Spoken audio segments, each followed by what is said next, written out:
ಸದ್ಯೊಂದು breaking news ಲಭ್ಯ ಆಗ್ತಾ ಇದೆ. ಟೋಲ್ ದರದಲ್ಲಿ ಹೆಚ್ಚಳವಾಗಿದೆ. ರಾಜ್ಯದ ರಾಷ್ಟ್ರೀಯ ಹೆದ್ದಾರಿಗಳ ಟೋಲ್ ದರದಲ್ಲಿ ಹೆಚ್ಚಳವಾಗಿರುವಂತದ್ದು. ಕಾರಿನ ಟೋಲ್ ದರ 28 ರೂಪಾಯಿಯಿಂದ 35 ರೂಪಾಯಿಗೆ ಹೆಚ್ಚಳವಾಗಿದೆ. ಹಾಗೆ ಟ್ರಕ್ನ ಟೋಲ್ ದರ 50 ರೂಪಾಯಿಯಿಂದ 60 ರೂಪಾಯಿಗೆ ಹೆಚ್ಚಳವಾಗಿದ್ರೆ ಬಸ್ನದ್ದು ದರ 77 ರೂಪಾಯಿಯಿಂದ 90 ರೂಪಾಯಿಗೆ ಹೆಚ್ಚಳವಾಗಿದೆ. ಹಾಗೆ ಲಘು ವಾಹನಗಳ ಟೋಲ್ ದರ 30 ರೂಪಾಯಿಯಿಂದ 35 ರೂಪಾಯಿಗೆ ಹೆಚ್ಚಳವಾಗಿದ್ರೆ 10 ಚಕ್ರಗಳ ವಾಹನಗಳ ಟೋಲ್ ದರ 55 ರೂಪಾಯಿಯಿಂದ 65 ರೂಪಾಯಿಗೆ ಹೆಚ್ಚಳಾಗಿದೆ. ಆದರೆ ದ್ವಿಚಕ್ರ ವಾಹನಗಳಿಗೆ ಯಾವುದೇ ದರ ಇಲ್ಲ.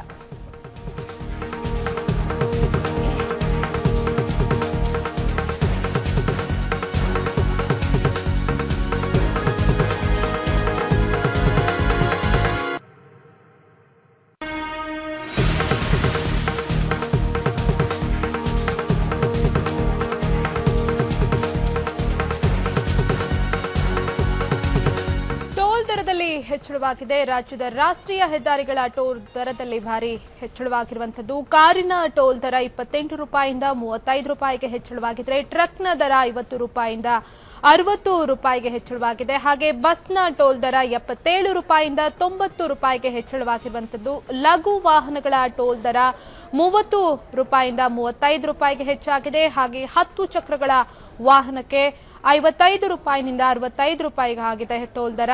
ದ್ವಿಚಕ್ರ ವಾಹನಗಳಿಗೆ ಯಾವುದೇ ರೀತಿಯಾದಂತಹ ದರ ಇಲ್ಲ.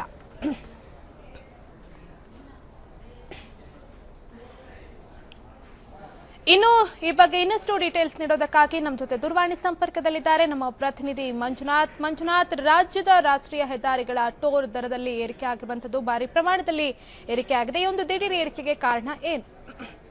ಏನಂತಂದ್ರೆ ಇದು ರಾಜ್ಯದಲ್ಲಿ ಇರ್ತಕ್ಕಂಥ ಟೋಲ್ಗಳಲ್ಲಿ ಸತತ ಅಂದ್ರೆ ಕಳೆದ 4 ವರ್ಷಗಳಿಂದ ಕೂಡ ದರ ಏರಿಕೆ ಯಾವುದೇ ರೀತಿ ಆಗಿರಲಿಲ್ಲ.